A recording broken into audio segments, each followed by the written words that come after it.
छोटे से गांव की बड़ी उपलब्धि। भारत के एक छोटे से गांव रामपुर में मुश्किलों से भरा जीवन था। बिजली अक्सर गुल रहती थी, पानी की समस्या थी और अच्छी सड़कें भी नहीं थीं। पढ़ाई के लिए केवल एक सरकारी स्कूल था जहां सुविधाएं बहुत कम थीं। गांव के लोग खेती पर निर्भर थे, लेकिन सही संसाधन न होने के कारण उनकी मेहनत का पूरा फल नहीं मिल पाता था। गांव की समस्या। रामपुर के युवा पढ़ाई पूरी करने के बाद शहर चले जाते थे, क्योंकि गांव में रोजगार के साधन नहीं थे। धीरे धीरे गांव में सिर्फ बुजुर्ग और बच्चे ही बचते जा रहे थे। गांव के सरपंच रघुनाथ जी इस स्थिति से बहुत चिंतित थे। उन्होंने सोचा, अगर ऐसा ही चलता रहा तो हमारा गांव कभी तरक्की नहीं कर पाएगा। बदलाव की शुरुआत। एक दिन गांव के कुछ पढ़े लिखे युवा जो शहर में नौकरी कर रहे थे, गांव लौटे। उनमें से एक अजय ने सरपंच जी से कहा, हमें अपने गांव को आत्मनिर्भर बनाना होगा। अगर हम खुद अपनी समस्याओं का समाधान निकालें तो ये गांव भी तरक्की कर सकता है। रघुनाथ जी को यह विचार पसंद आया। उन्होंने गांव की एक बैठक बुलाई, जिसमें सभी लोगों को इकट्ठा किया। पहला कदम, पानी की समस्या का हल। गांव में सबसे बड़ी समस्या पानी की थी। बारिश का पानी बहकर चला जाता था और गर्मियों में कुएं सूख जाते थे।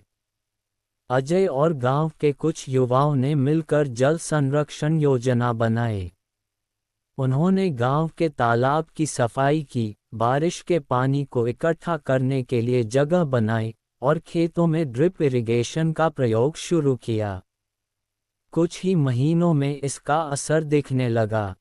तालाब में पानी जमा होने लगा और किसानों को सिंचाई के लिए पानी मिलने लगा।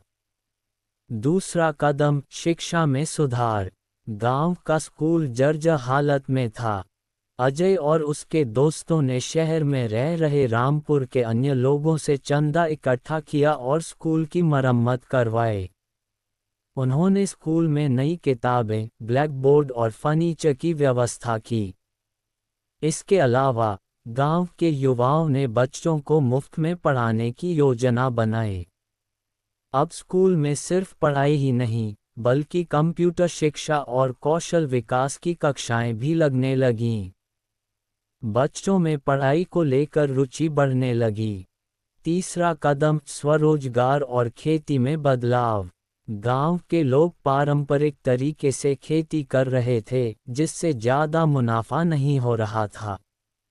अजय ने सुझाव दिया कि अगर गांव के किसान जैविक खेती करें और अपने उत्पाद को सीधे बाजार में बेचें, तो उन्हें अच्छा दाम मिलेगा।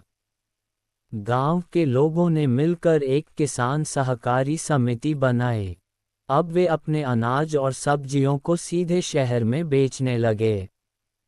इससे उन्हें बिचौलियों से छुटकारा मिल गया और उनकी आमदनी बढ़ने लगी। इसके अलावा कुछ महिलाओं ने मिलकर हस्तशिल्प और कढ़ाई के उत्पाद बनाने शुरू किए। अजय ने उनकी मदद से इन्हें ऑनलाइन बेचना शुरू किया। कुछ ही महीनों में गांव की महिलाएं आत्मनिर्भर हो गईं। गांव की सफलता और पहचान।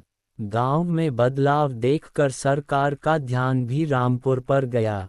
जिले के कलेक्टर ने गांव का दौरा किया और वहां के प्रयासों की सराहना की।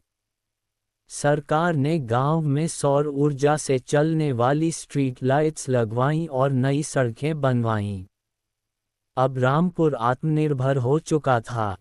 वहां के किसान जैविक खेती से अच्छी कमाई कर रहे थे, महिलाएं अपने हस्तशिल्प से पैसा कमा रही थीं और बच्चे अच्छे स्कूल में पढ़ रहे थे। रामपुर की यह कहानी दिखाती है कि अगर गांव के लोग मिलकर मेहनत करें तो वे अपने जीवन को बेहतर बना सकते हैं। बदलाव की शुरुआत हमेशा छोटी होती है, लेकिन अगर इरादे मजबूत हों तो एक छोटा सा गांव भी बड़ी उपलब्धि हासिल कर सकता है। अब आप हमारे YouTube चैनल को सब्सक्राइब करो और वीडियो को लाइक करो। मिलते हैं आगे एक और न्यू वीडियो के साथ।